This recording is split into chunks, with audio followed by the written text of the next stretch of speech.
Good morning, brothers and sisters. All things are possible.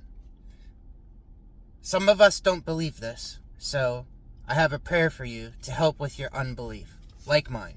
And it's Jesus's words from Mark chapter 9, verse 14. All things are possible. And when they came back to the disciples, they saw a large crowd gathering around, and some scribes arguing with them. And immediately, when the entire crowd saw him, they were amazed and began running up to greet him. And he asked them, "What are you discussing with them?" And one of the crowd answered him, "Teacher, I brought you my son, possessed with a spirit which makes him mute.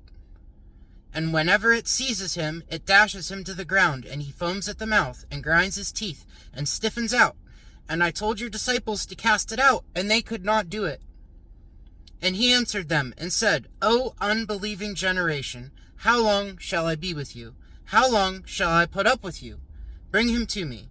And they brought the boy to him. And when he saw him, immediately the spirit threw him into a convulsion, and falling to the ground, he began rolling out and foaming at the mouth. And he asked his father, "How long has this been happening to him?" And he said, "From childhood.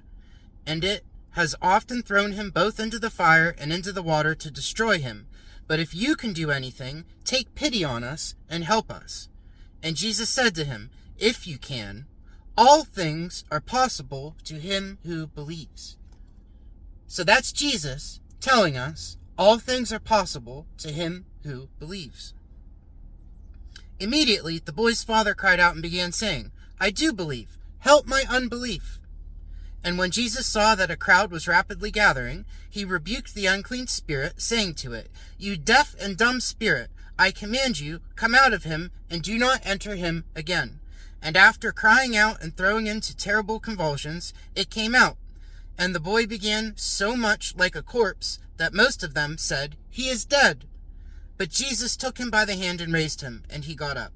And when he had come into the house, his disciples began questioning him privately, "Why could we not cast it out?" And he said to them, "This kind cannot come out by anything but prayer." And then some versions say prayer and fasting. And then some versions don't say it at all, right?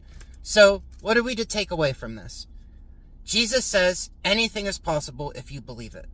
Now I struggle believing that, okay? So today I'm going to ask for God and Jesus' help, and for you, that he heals our unbelief. All right. Love you guys.